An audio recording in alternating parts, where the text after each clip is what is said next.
queridos, bom dia! Tudo bem com vocês? Eu me chamo Joyce e hoje vou compartilhar com vocês a lição da classe da família que tem como tema o divórcio à luz da Bíblia.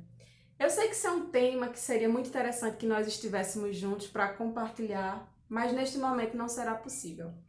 Mas de toda forma ele não vai deixar de ser tão eficiente por esse meio, né? Então vamos lá. Abram as Bíblias de vocês em Mateus, capítulo 19, verso 6, que diz o seguinte: de modo que já não são mais dois, porém uma só carne. Portanto, o que Deus ajuntou, não separe o homem. Esse é o texto base da nossa lição, que vocês podem estar acompanhando aí nas suas revistas. Nessa lição, você terá condições de compreender o que a Bíblia diz a respeito da quebra do acordo de casamento feito entre o casal e Deus. Não é isso? Nós vamos aprender conceitos vividos em relação ao divórcio, tanto no Antigo Testamento, com a lei mosaica, como no Novo Testamento, com os ensinamentos de Jesus e aquilo que o apóstolo Paulo também nos ensinou. Então vamos lá. Divórcio, a palavra quer dizer dissolução do vínculo matrimonial. O divórcio no Antigo Testamento, ele é tratado diretamente na lei de Moisés, no qual encontramos 3 textos principais. O primeiro, a gente encontra em Deuteronômio 24, do verso 1 ao 4. Vocês podem abrir aí para me acompanhar, certo? Antes de tudo, eu quero dizer a vocês que não podemos esquecer que o casamento foi feito para a vida toda. Deus, ele criou o casamento para ser uma constituição que até a morte pudesse nos separar. Então, o divórcio não foi algo, planejado por Deus, mas ele aconteceu, né? Então, vamos lá. Deuteronômio 24, do verso 1 ao 4, diz o seguinte: se um homem tomar uma mulher e se casar com ela, e se ela não for agradável aos seus olhos, por ter ele chamado coisa indecente nela, e se ele lhe lavrar um termo de divórcio e lhe der na mão e a despedir de casa, e se ela, saindo da sua casa, for e se casar com outro homem, e se este a aborrecer e lhe lavrar termo de divórcio e lhe der na mão e a despedir da sua casa, ou se este último homem que a tomou para si por mulher vier a morrer, então seu primeiro marido, que a despediu, não poderá tornar a desposá-la, para que seja sua mulher depois que foi contaminada, pois é abominação perante o Senhor. Assim não farás pecar a terra que o Senhor teu Deus te deu por herança. Então, nesse texto de Deuteronômio 24, de 1 a 4, a gente pode observar informações sobre o divórcio, as circunstâncias em que ele era permitido. Ainda em Deuteronômio 22, do 13 ao 19, e Deuteronômio 22, do 28 ao 29, nós vemos o seguinte: no primeiro, a gente vê que o marido fala do marido ter coabitado com a mulher, e depois difamar, dizendo que ela não é mais virgem. Isso acontecia naquela época, e de repente pode acontecer também hoje. E o que é que acontecia? O marido, ele coabitava com ela, dizia que não tinha acontecido nada para que pudesse também devolvê-la, mas ele não ficava impune. Ele era açoitado e ele era obrigado a continuar casado com essa mulher. A mulher, ela não tinha, direito de escolha. E no verso seguinte, ele fala sobre fornicação. O que é fornicação, Joyce? Fornicação é quando 2 pessoas solteiras praticam sexo antes do casamento e depois eles vão cada um viver sua vida, Mas isso, naquela época, também não poderia acontecer. Elas eram obrigadas a permanecer juntas. Então, assim, na lei de Moisés, esses 2 casos tinham que ficar com a mulher e ela não podia, divorciar-se. Então, o que a gente pode observar? A lei de Moisés, apesar de não incentivar o divórcio, dispunha de vários mecanismos para torná-lo mais humano. Tanto o homem como a mulher não estavam livres para um novo casamento quando recebiam a carta de divórcio. Pedir o divórcio não era tão simples, exigia formalidades. Apenas o homem podia pedir o divórcio. A mulher não tinha esse direito. Por que era importante para a mulher abandonada ter a carta de divórcio?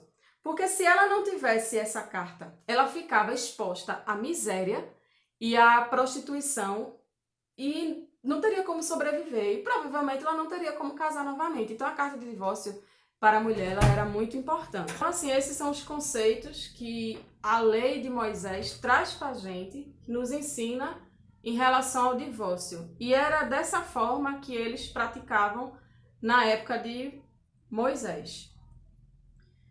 No Novo Testamento, nós já vemos o divórcio sendo abrangido, né, de forma diferente.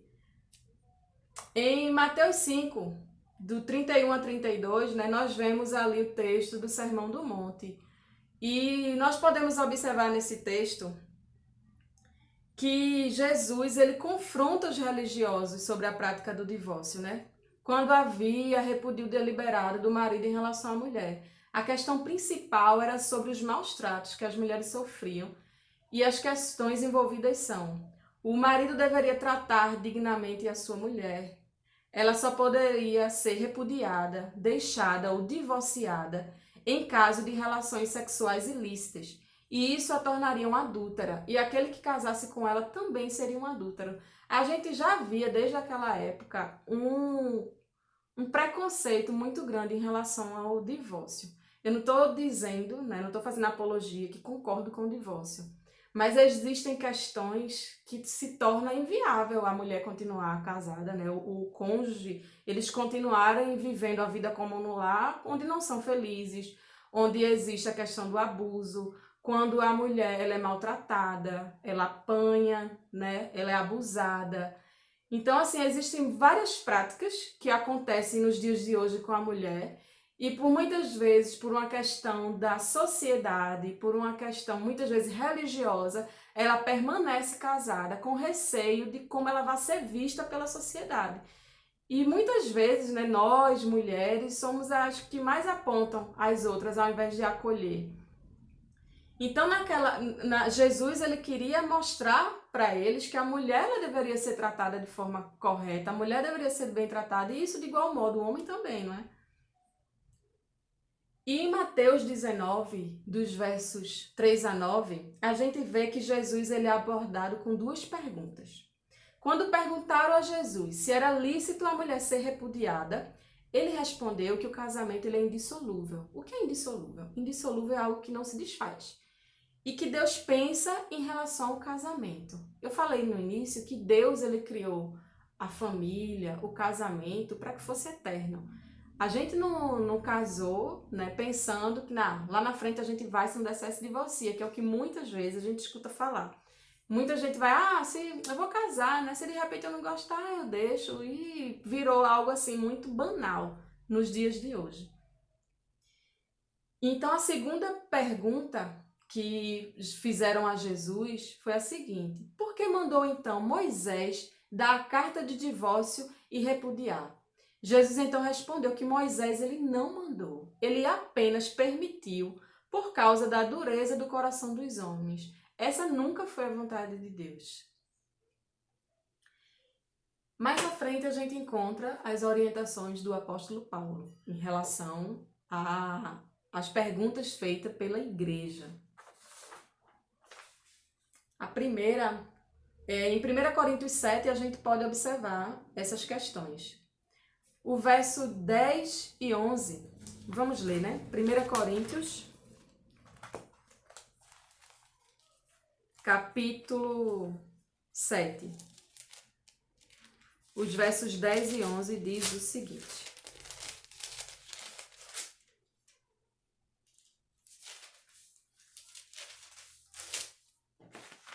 ora, aos casados ordeno não eu, mas o Senhor, que a mulher não se separe do marido. Se, porém, ela vier a separar-se, que não se case ou que se reconcilie com seu marido, e que se o marido não se aparte da sua mulher. Então, qual é a pergunta aqui? Pode um casal crente divorciar-se em nome da espiritualidade para ter uma vida mais piedosa diante de Deus?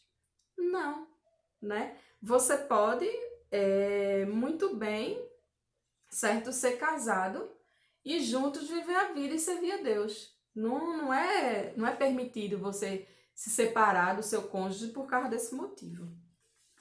E a gente acabou de ver recentemente, né, o ensino de Jesus em Mateus 19, que o homem e a mulher, quando se casam, eles se tornam uma só carne.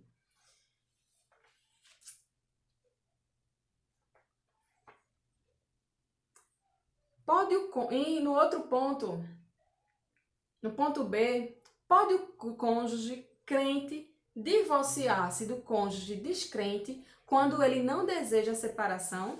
Aí a gente vê isso, né, nos versos 12 a 14. Vamos lá. Aos mais, digo eu, não, Senhor, se algum irmão tem mulher incrédula e esta consente em morar com ele, não a abandone. E a mulher que tem marido incrédulo e consente em viver com ela, não deixe o marido, porque o marido incrédulo é santificado no convívio da esposa, e a esposa incrédula é santificada no convívio do marido. De outra sorte, os vossos filhos seriam impuros, porém agora são santos. Então a pergunta, né? Pode um cônjuge crente divorciar-se do cônjuge descrente quando ele não deseja separação? Não, não pode. Você pode ser cristão, servir a Deus, não é? Mesmo sendo seu cônjuge uma pessoa que não é crente. A gente vê em 1 Pedro 3:1, ele traz um conselho bem interessante, que fala que podemos ganhar o nosso cônjuge sem palavras, apenas com as nossas atitudes, apenas agindo com sabedoria, né? Então, quando fala que a mulher sábia, né, ela edifica a sua casa. Então, assim, aquela mulher que não tem o seu marido ainda que é cristão, aquele homem que ainda não tem aquela mulher que ainda é cristã, eles precisam agir com sabedoria dentro do lar. E por última questão, pode um cônjuge descrente divorciar-se do crente? Sim, pode, né? O princípio que Paulo representa nesses casos é que o crente pode aceitar a separação. Ele esclarece, em tais casos, não fica sujeito à servidão. Não há motivo para insistir num casamento em que o outro cônjuge está determinado a divorciar. Em 1 Coríntios, no capítulo 7, ainda no verso 15, diz o seguinte: mas se o descrente quiser apartar-se, que se aparte. Em tais casos não fica sujeito à servidão, nem o irmão, nem a irmã. Deus os tem chamado para a paz.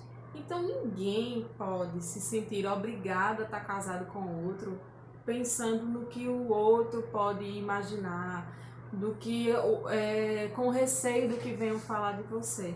Então você pode sim, neste caso, se divorciar e ficar em paz, certo? Em relação a isso. Então, os princípios, né, a aplicação dos princípios bíblicos que a gente pode aplicar nas nossas vidas através dessa lição é que a pureza sexual é reservada para o leito conjugal. Então, o sexo ele foi criado para o casamento. Sexo fora do casamento não é projeto de Deus, é fornicação. E fornicação ela é pecado. É papel da igreja ensinar a verdade. E é isso que eu tenho trazido para vocês hoje, a verdade daquilo que Deus tem, o propósito de Deus para a minha família, para a tua família.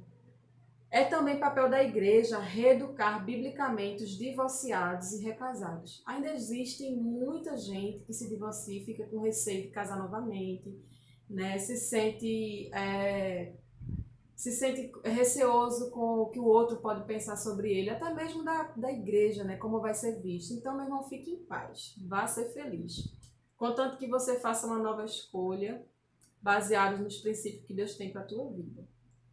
É nosso papel como igreja também cuidar das pessoas, amparar. A gente sabe que tem mulheres, né, que vivem em lares onde muitas vezes é espancada, né, pelo seu cônjuge, é abusada. Então nós aqui estamos para te ouvir, para te ajudar, né? Ninguém está aqui para te apontar. Então você se sentir à vontade, nos procure que a gente está de portas abertas para te ajudar. Se você é divorciado, não perca sua confiança em Deus. Se seu relacionamento com Deus estiver abalado, restaure, pois Deus se importa com você. Então que a gente possa procurar almejar aquilo que Deus tem reservado para nós, como os filhos de Deus, amados. Quando entendemos a declaração bíblica de que o casamento deve ser para toda a vida, percebemos as vantagens que ele oferece. Seremos capazes de vencer os momentos de esfriamento do romantismo. As variações sofridas no relacionamento são compensadas pela disciplina em manifestar amor ágape àquele que Deus requer que o casamento. Seremos capazes de fazer a aliança matrimonial funcionar como resultado de nosso compromisso com Deus e com o próprio casamento. Então, gente, o que a gente precisa entender é que o casamento, ele é uma planta. Imagine uma planta que ela precisa de rega, né, da água, ela precisa de sol. Tem planta que precisa de mais sol, tem planta que precisa de menos sol, tem planta que precisa de mais água, de menos água. E que ela precisa, e que muitas vezes vai nascer aquelas ervas daninhas que a gente tem que estar tirando para não sufocar a planta. Então veja o casamento dessa forma, ele precisa de cuidado. Não é simplesmente chegar no dia na igreja, casar, aquela festa linda e pronto, felizes para sempre. Isso não existe. Isso só existe em contos de fadas. Casamento dá trabalho, mas é prazeroso. É bom a gente viver os princípios de Deus para a nossa vida. É muito bom quando a gente tem paz. É muito bom quando o lar vive em harmonia. Mas para isso precisa de cuidado. Porque se você não cuida, se você não preserva o seu lar, a sua família, infelizmente ela culmina no divórcio. E isso não é o que Deus tem reservado para você, casado. Para você, família. Para mim também. Isso, tudo que eu estou falando aqui serve para mim também. Então, que Deus possa estar abençoando o nosso lar e que a gente possa se permitir viver aquilo que Deus tem guardado para cada um de nós, como casal, como família, né? Como igreja, como corpo de Cristo. Quando eu falo aqui sobre romantismo, deixa eu dar uma dica. Tem um filme que eu acho bem interessante, que é bem pertinente para esse tema, né? A respeito do divórcio, que é A Prova de Fogo. Eu conheço pessoas que estavam assim, bem atribuladas, que estavam à beira do divórcio e se permitiram assistir esse filme e compartilhar e chegar assim junto com o marido, conversar com a esposa e conseguiram restaurar a harmonia no lar. Então, assim, é uma dica de filme que eu deixo, né, para você que está me assistindo. Se de repente você está passando por um problema parecido, vale a pena você investir no seu casamento. Então, neste momento eu vou orar pela tua família, para que Deus possa derramar graça e restaurar aquilo que foi perdido. Amém? Oremos. Justo eterno Deus, muito obrigada pela oportunidade de poder compartilhar aquilo que o Senhor falou ao meu coração nesta manhã. Continua conosco, nos dando graça, nos dando sabedoria para que a gente possa conduzir o nosso lar. Nem sempre é fácil, temos lutas, temos frustrações, mas sabemos que o Senhor é conosco em todo o tempo. Nos conceda sabedoria, Senhor, para que possamos saber como tratar dos nossos filhos, dos nossos cônjuges, para viver em harmonia dentro do nosso lar. Ó Deus, também te pedimos para que tu possa restaurar laços que foram quebrados dentro de casa. Que o Senhor possa restaurar a harmonia dentro do casamento, a alegria, que tu possa derramar bênçãos de curas e salvação sobre a vida do lar dos meus irmãos nesta manhã. Continua conosco, Senhor, derramando a tua graça durante o nosso dia, nos livrando de todo o mal, ó Pai, e nos dando, Senhor, principalmente a sabedoria que vem de ti, Pai, para que venhamos a conduzir o nosso lar segundo a tua vontade. Continua conosco nesse restante de dia, nos dando paz e alegria, em nome de Jesus. Amém. Que Deus te abençoe. Até a próxima.